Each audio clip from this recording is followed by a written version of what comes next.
What's up, folks? What's going on? Welcome to episode 125 of the Spun Today Podcast. I'm your host, Tony Ortiz. Thank you very much for listening. In this episode, I speak about TJ Dillashaw getting popped for injectable EPO. I also speak about watching The Vice, Ralph Breaks the Internet, and a documentary on Quincy Jones. Stick around if you think you'd be interested in any of that stuff. But before we jump in, a quick word on how you can help support the Spun Today Podcast. For those of you that are new to the podcast, there's a couple ways you can help support.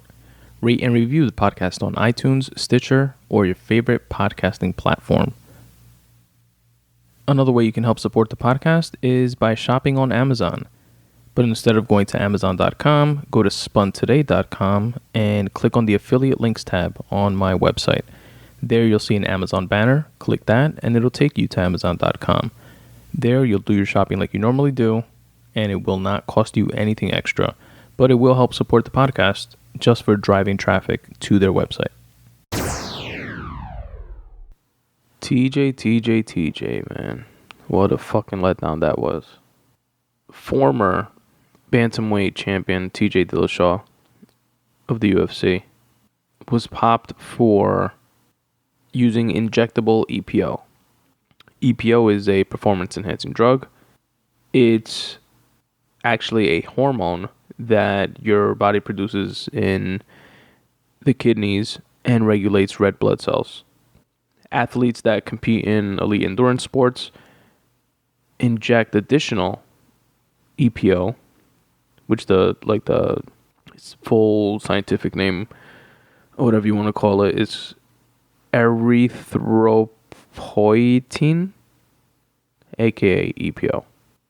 And what it does is that it thickens a person's blood, and in doing so increases your red blood cell count and allows you to perform more. It gives you more endurance. You can go for longer, you can recover faster, you can do more.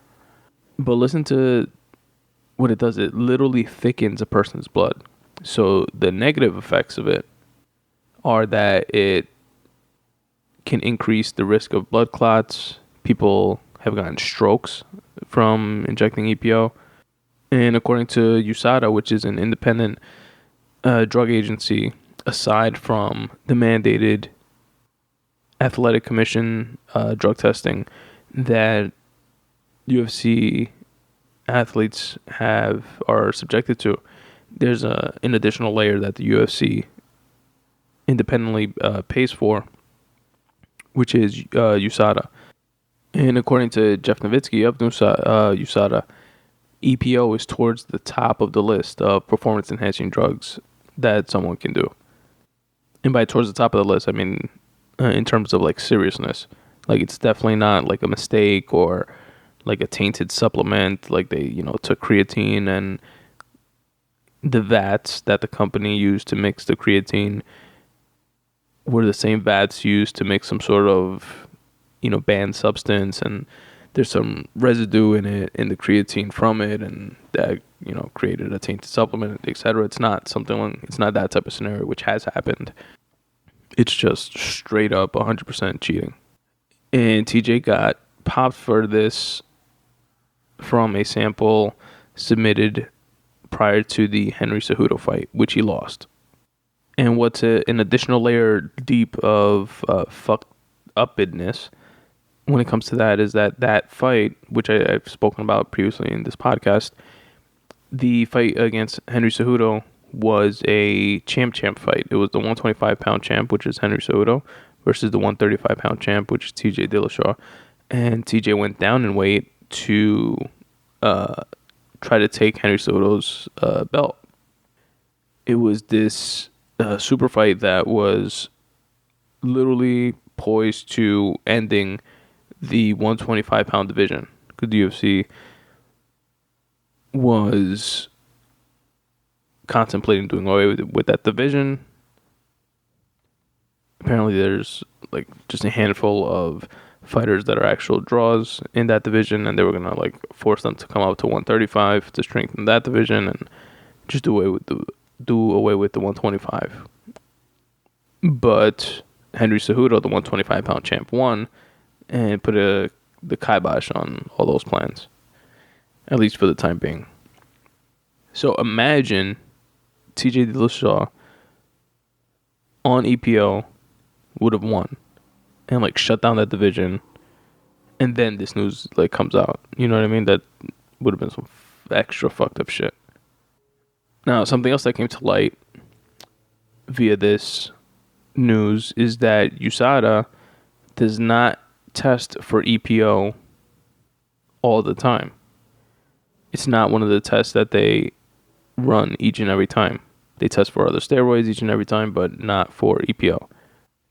And UFC president Dana White was reportedly, pissed off about this, saying, all the money that we spend for USADA, why aren't they testing for anything and everything under the sun?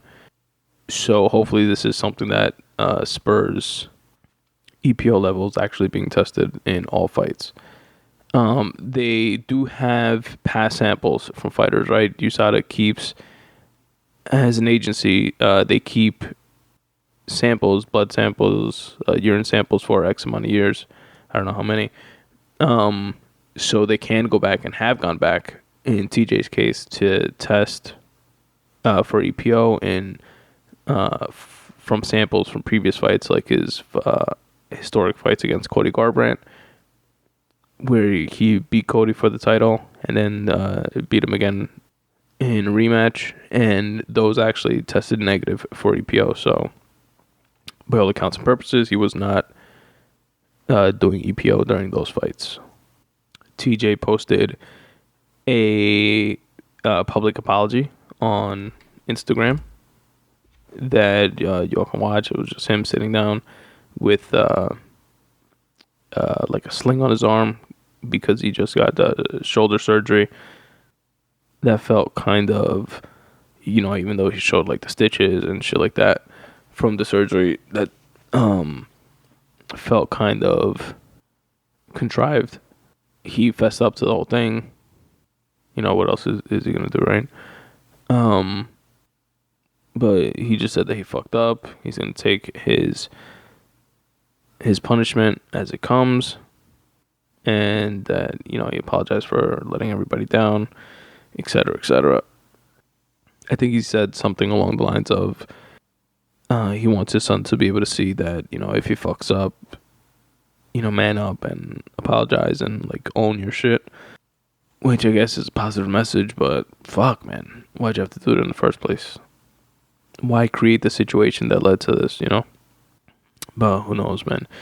I mean, TJ was a beast since the brow fights, and he was literally the only fighter that I thought, without a doubt, he was like in that sweet spot division of 135, and I thought he was, without a doubt, the fighter that would be able to become a 3 division champ, the first that we would have seen, by going down to 125 like he did, fighting Cejudo, which I thought he was going to beat him.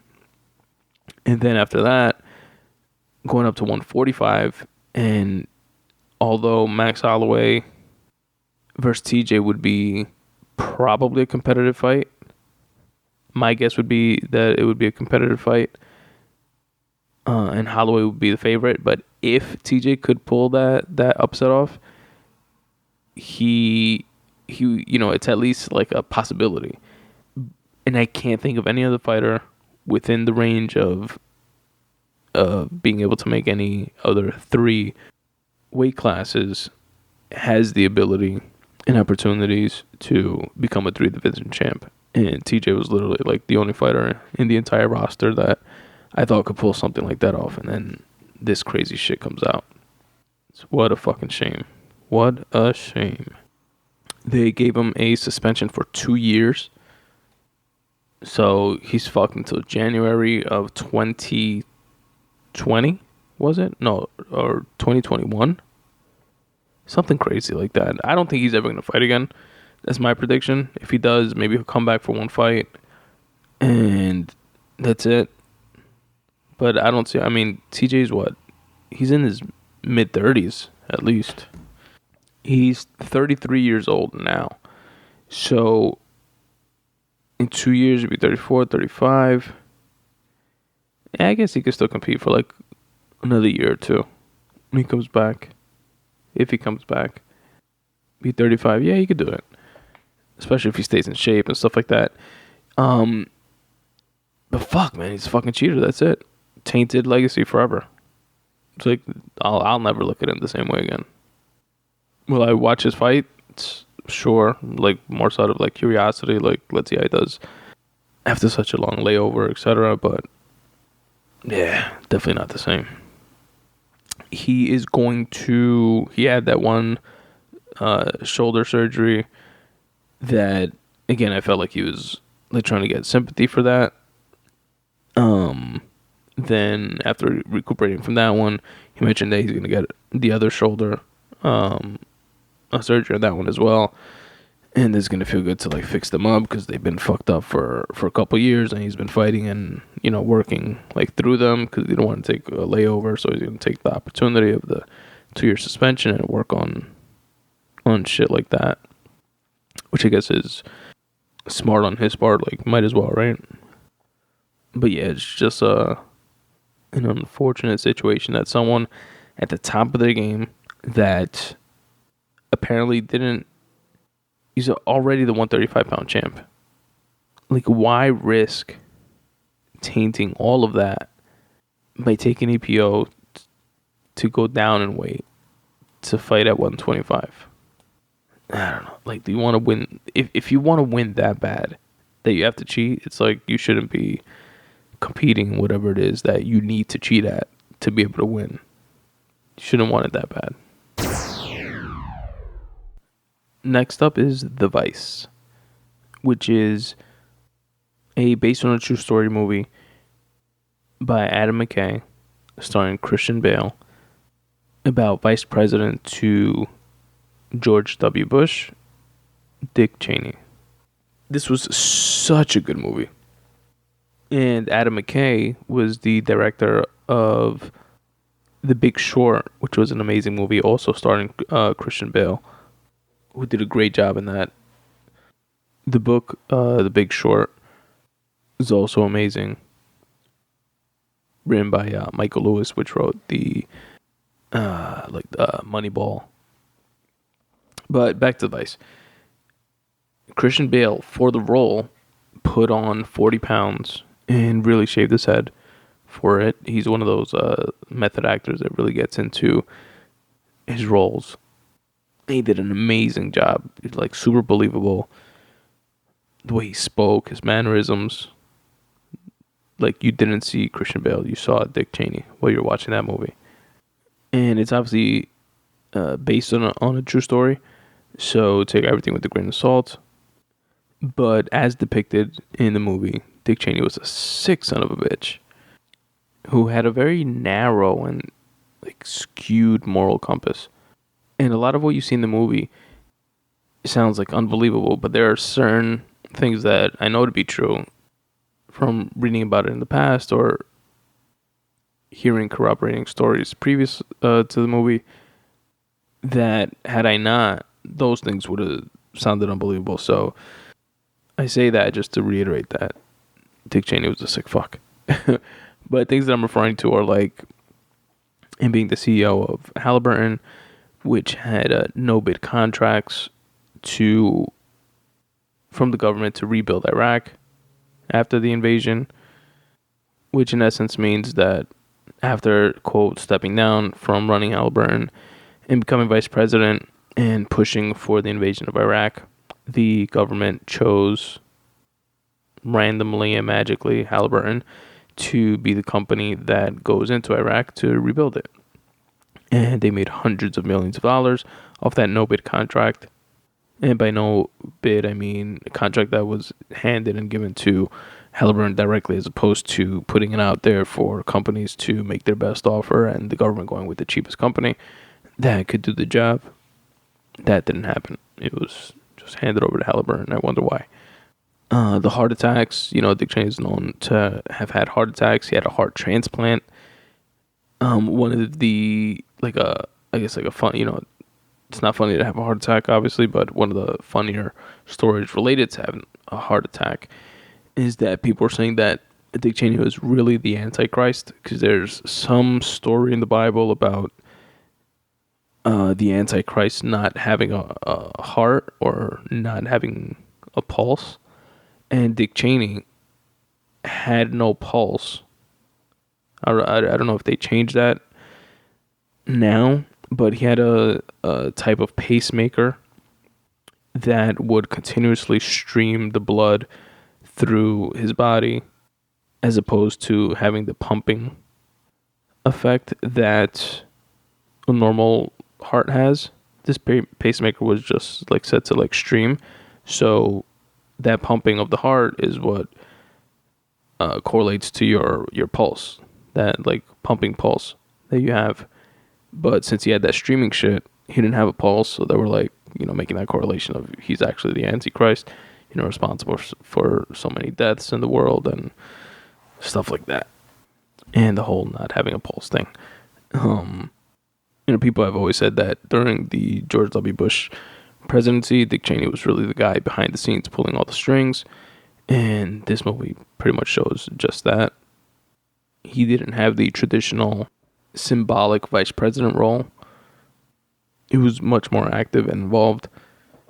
There's a scene in the movie where he's speaking with George Bush and tells him that he would agree to be his vice president if he could be in charge of the military and foreign policy and the energy sector, Halliburton, and stuff like that. I don't know how true, the happening of that conversation was, but he's definitely touted as having been a vice president that was really running the show, as opposed to the actual president, George W. Bush, which people largely felt was incompetent and only got in because of his name recognition and being the son of George H.W. Bush, previous president prior to Bill Clinton. Another story which I know is true that was popular when it happened was the hunting scene. There's a hunting scene where they're duck hunting or pheasant hunting, whatever you call it, and he accidentally shoots one of the guys that he's hunting with in the face. And it's not like a direct bullet, it's a like shotgun, so it's like a shotgun is a bullet, like a large pellet, but it bursts and a lot of tiny little like BBs kind of come out, and that like a bunch of those hit the guy in the face. The guy didn't die or anything, but the funny part is that the guy apologized for getting in the way of Dick Cheney's gun. So how much of a fucking monster does someone have to be to shoot you in the face and have you apologize to him for him shooting you in the face? That's some sick shit. Besides that, a cool story that I heard in an interview with Christian Bale and Adam McKay was that Adam McKay, in preparation for this movie, read 18 books on Dick Cheney. And during the filming of the movie, he was smoking a lot, chain smoking, and eating recklessly, as Dick Cheney used to. Dick Cheney supposedly used to eat a dozen donuts a day and smoke 3 packs of cigarettes a day. Healthy guy. And hashtag fuck a diet. Hashtag I don't feel that fat anymore. Adam McKay felt like a tingling in his arm, and wound up he was like speaking with Christian Bale, and Christian Bale mentioned like one of the symptoms of a heart attack could be that like tingling in the arm, and it doesn't necessarily have to be like a chest clenching type of pain. And Adam McKay ran to his office and drank 4, I think he said, baby aspirins, and then called 911. And according to him, the doctor told him that because he did that, he didn't receive damage to his actual heart, which is ultimately a good thing for Adam McKay. So the moral of the story is, if you feel like you're having a heart attack, grab a fistful of baby aspirins and protect your heart. Just kidding, kids. Don't try that at home. But yeah, it's definitely a dope movie and worth a watch. I think it's one of the movies that was up for like movie of the year or up for an Oscar or something. It's definitely a good one. Next up is Ralph Breaks the Internet. I thought it was really good. It was, I'm not going to say it wasn't as good as the first one. I'm not going to say it was. It was a good movie in and of itself. Like, I enjoyed watching it just like I enjoyed watching the first one. And I thought particularly dope was the way that they visually showed what the internet was. Like, the way they depicted it visually was awesome. I think it was, like, dead on. And it's like they go into the internet, Ralph does, and Sarah Silverman, I forget her character's name, the glitch girl, go into the internet, and just visually you see like apps all over the place. You see a Facebook building and Google and, you know, all the popular apps. And there's like these annoying street peddlers coming up to you, handing out flyers about like ridiculous things, and those are representing pop-up ads that you get when you're on the internet. There's a like a search engine bar that's like I believe it was an owl. I'm not positive, but you go up to him and you start speaking to him. You ask him questions like where something is, and as you're speaking the sentence, he's filling in the sentence for you. He's like trying to predict what you say. You know, it's kind of funny and confusing for someone that's asking the question. Like, if you want to say, you know, where is the car? Or something like that. You say, like, where is? And he says, cat? Crowbar? Cow? And you're like, no, car. Where's the car? Anyway, you get the drift. They did a really good job with that portion of visualization of the internet, and that was like a big part of the movie. Obviously, it's called Ralph Breaks the Internet, so if they hadn't pulled that off, it would have made for a much crappier movie. Not crappier, because it wasn't crappy, but it would have made for probably a shit movie. Check it out. It's called Ralph Breaks the Internet. And last but not least, I'm going to speak about a documentary that I watched on HBO that you all should watch too. It was on Quincy Jones, and I believe it's just called Quincy. And for those of you that don't know, I didn't know a lot of this. Quincy Jones has been in showbiz for 60 plus years. He's still alive. And he was born in 1933. So he's like 86 now. And he is an American record producer, a musician himself, a composer, a film producer. He's won 28 Grammys. He won the Grammy Legend Award.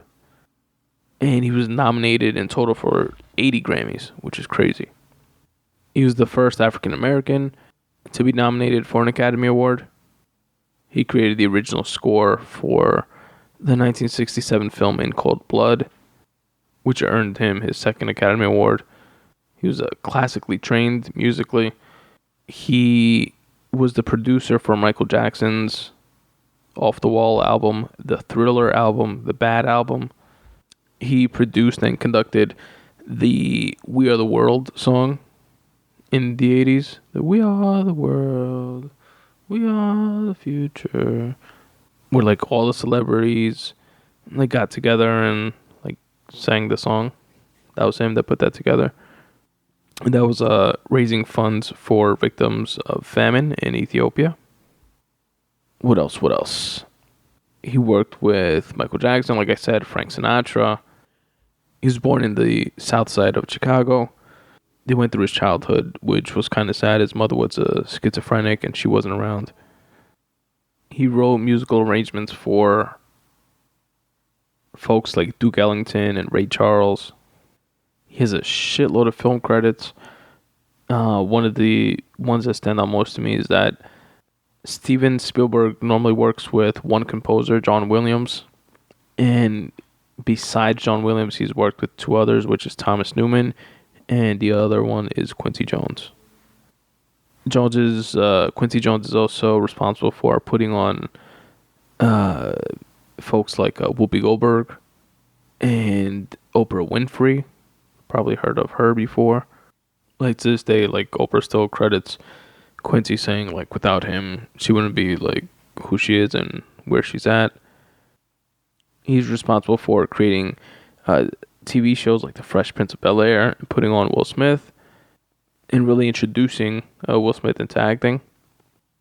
The production company that he created also put out another little known show called Mad TV, which ran for 14 seasons. It's just like a sick reach Quincy Jones has. It's like everything he touched like turned to gold.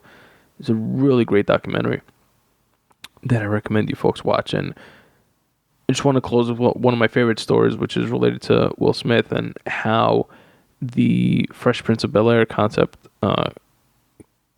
came to be. And the story is based on, or the character, or like the general plot of the show, The Fresh Prince of Bel-Air, which is my number one favorite sitcom of all time, is based on the real life story of Benny Medina, which went from, he had some issues, and I don't remember if it was Philly or somewhere on the East Coast, and his mother made him move to Watts in California, or vice versa. He was in Watts, had some issues, and his mother made him move to New York, some shit like that. But that's where like the idea for the show, and I believe the pilot episode was written based on his life experience. And the story goes that, and I think I shared a video with you guys of Will Smith explaining this in a separate interview.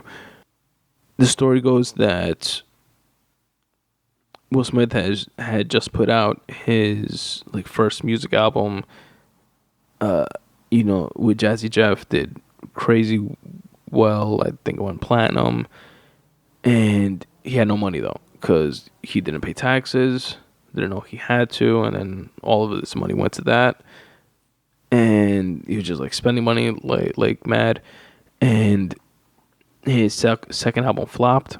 So he tells the story of how he was like on a bus and technically famous, and people on the bus kind of ask him like, yo, what the hell are you doing on the bus? Aren't you like rich and famous? And he was just kind of like, whatever, Anyway, down on his luck, in a funk, he says that he was speaking to his girl, and at the time, and his girl motivated him, saying, yo, you can't just lounge around the house. You have to like go wherever shit is happening. Go where, go around Hollywood, go to parties, go to, be around people that are doing things. And he wound up taking her advice, wound up going to the Arsenio Hall show, where I believe he was invited to a party at Quincy's house. And there, Quincy wound up pitching the show idea to him and saying that he saw Will in like the Parents Don't Understand music video, and other music videos, and thought he had like good acting chops, and he wanted to cast him in this idea for the show. And Will was like, I don't act or whatever, but I appreciate it, blah blah blah. And then Quincy was like, listen, they're in the middle of a party in Quincy's house. The president of NBC is there, which is the network that ultimately housed the Fresh Prince. And Quincy was like, no, you got to do this, whatever. And Will was like, all right, give me a week, and I'll come into your office. Let me prepare for this. If I am gonna do it, I want to do it right."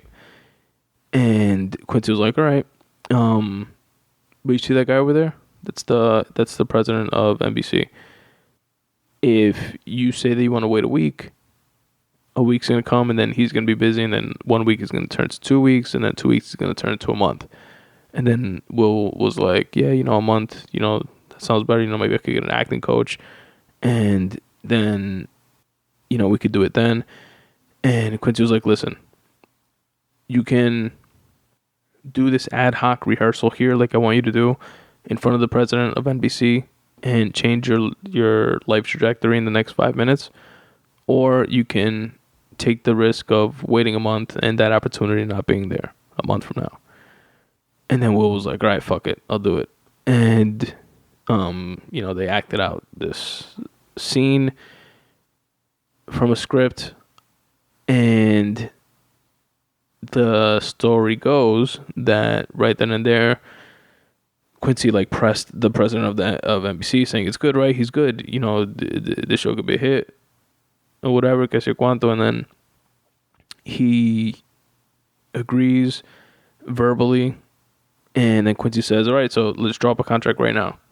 If you're really into it, let's draw something to lock us all in now. Preliminary, but legal. There were lawyers there at the party and stuff like that." And the way the story goes, they wrote on a 1-page loose leaf a preliminary contract for I don't know, how many episodes, 6 episodes or whatever of pilot season release of The Fresh Prince, and the rest is history. Wound up going on for 6 seasons, 148 episodes, and it's largely responsible for launching Will Smith's acting career. So when folks like Will Smith, Oprah Winfrey, Whoopi Goldberg, and countless others, Michael Jackson, Frank Sinatra, all bow to you, that you're a special dude, man. That Quincy Jones has done a shit ton and has reached and touched so many lives. It's truly a special person. We should be so lucky within our own creative spaces to have a fraction of that level of influence and reach. Check out the documentary. It's called Quincy on HBO. I guarantee you will not be disappointed. And that's all I got for you folks. That is episode 125 of the Spun Today Podcast. I hope you enjoy it. Once again, my name is Tony Ortiz. Stick around, listen to some tunes in the background, and then listen to a myriad of ways you can help support the Spun Today Podcast. There comes a time when we heed a certain call, when the world must come together as one. There are people dying. Oh, when it's time to lend a hand to life, the greatest gift of all. We can't go on pretending day by day that someone somewhere will soon make a change. We all a part of God's great big family. And the truth, love is all we need. We are the world, we are the children, we are the ones who make a brighter day, so let's start giving. There's a choice we're making, we're saving our own lives. It's true, we make a better day, just you and me. Would you like to receive a short email from me once a week? You know that feeling you have on a Monday at work when you have absolutely nothing to look forward to except for lunch? Have no fear, the Midday Monday Boost letter is here. In this short weekly newsletter, you will receive 5 things: One is a photograph of the week from a photographer, a podcast of the week. I listen to tons of podcasts, dozens and dozens of podcasts, hundreds of episodes, and I cherry pick the best ones and I share them with you here. You'll also receive a video of the week, which could be anything from a rap battle to a TED Talk. You receive a quote of the week, something to let marinate in your mind, and a word of the week so that you and I can both step up our vocab. So if any of that sounds of interest to you, check it out. Check out the subscribe page at spuntoday.com/subscribe. Drop in your email address and you'll receive the very next one. For any writers or creatives out there, I have a questionnaire. It's a 5-question questionnaire that anyone is free to fill out. It's located at spuntoday.com/questionnaire.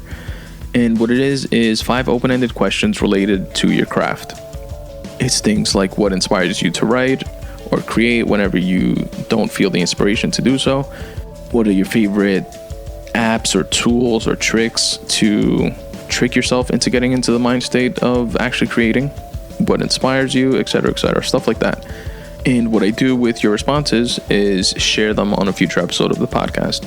Now, you can choose to remain anonymous. If you choose to, you have that option right there when you fill out the questionnaire.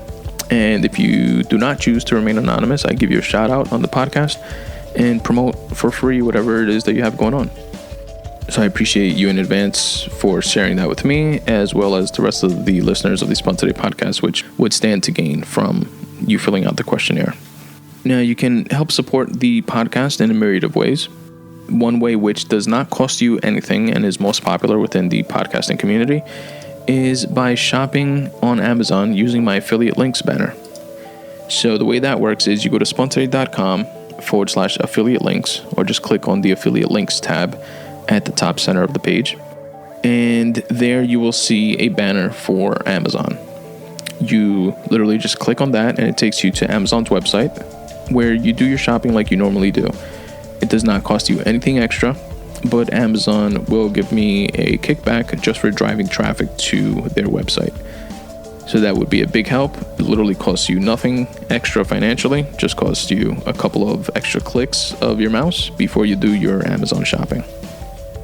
The iTunes banner that's on that same page works the same way. So if you're purchasing music or movies or whatever it is on iTunes, feel free to go through my affiliate link portal there as well. If you want to make a one-time PayPal donation, feel free to do so. There's a PayPal donation button on there as well. Within that same tab, you'll also find a link to the Spun Today Viral Style store.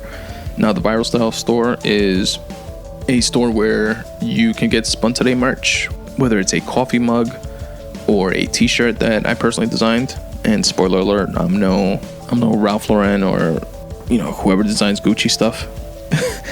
But I did create the design of those shirts myself. I have a couple t-shirts on there. One that says, for example, "Right Need Every Day," which is a play off of Snoop, Dre, and Nate Dogg's "Smoke Weed Every Day." So it's "Right Need Every Day" with like a puff cloud of smoke behind it. I have a Podcast versus Everybody t-shirt and just stuff like that. So check it out. The link to the Viral Style store is also there. You can also help support the podcast on a reoccurring basis if you become a Patreon supporter. Now, Patreon is pretty cool, and there's a little video explanation of what it is and how it works, but I'll try to do my best to summarize it here.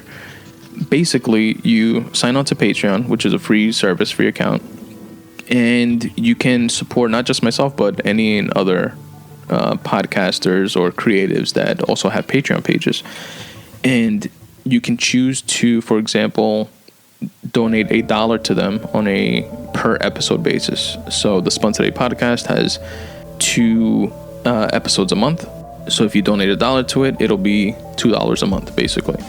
And you set it up, and it just happens automatically on a reoccurring basis. There are 0 fees. You can cancel at any time. No hassle, no bullshit. And it's a cool way to help support, and is much appreciated. And also, it's not just like for example, a PayPal donation. which is just that. But through Patreon, it allows the creator, in this case being myself, to set up a reward system, if you will. So if you donate $1 per episode, you are considered a tier 1 supporter. If you donate $3 per episode, you are a second tier supporter, etc., etc. And it goes up to 4 tiers. And each tier gets different things. Like tier 1 gets a free Spun Today bookmark and a shout out on the podcast. Tier 3 gets those 2 things from tier 1, as well as a free writing piece that's not posted on my website or available to anyone else, etc., etc. So check that out if you will, and visit my Patreon page at Patreon, patreon.com/Spun Today.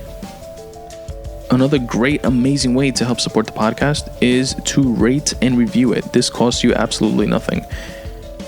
Whether you listen on iTunes, on Stitcher, on TuneIn, on iHeartRadio, on Pocket Casts, on Overcast, on Player FM, on Google Play, on YouTube, on Tumblr, or if you listen on Podbay or any other of your favorite podcast apps. Please rate and review the episode. It really is the number one way to help the show gain traction, gain exposure. You know, you could also share it with friends and family and tell them, check out what this idiot is saying. Some of it is actually pretty good. Or it all fucking sucks and you should listen and laugh. But as long as you're listening, it would be much appreciated. So rate and review the podcast wherever it is that you listen. Follow me on Twitter or on Instagram at Spun Today. Like the Facebook fan page at facebook.com/Spun Today. Subscribe to my YouTube page as well. All podcast episodes are available on YouTube, as well as clipped versions. For example, with the random rant episodes, I speak about a bunch of different topics instead of having the full episode alone, which is also available on YouTube. But you also have snippets of the different topics broken up into more digestible chunks. So check that out. You can also support by checking out my book, Make Way for You, Tips for Getting Out of Your Own Way. It's a quick short read if you're looking for some inspiration and motivation, and you can find out more about it at spuntoday.com/books. There you'll find a video of me telling you all how the book came to fruition, as well as a couple of audio excerpts. If you're interested, you can purchase it wherever books are sold: Kindle, iBooks, Kobo, in ebook or paperback format, which you can find on Amazon. Also, for being a Spun Today listener, I can also send you a free copy.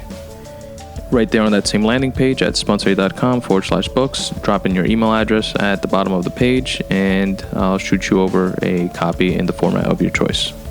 And that's all I got, folks. Thanks again for checking out this episode. And as always, substitute the mysticism with hard work and start taking steps in the general direction of your dreams. Thanks for listening.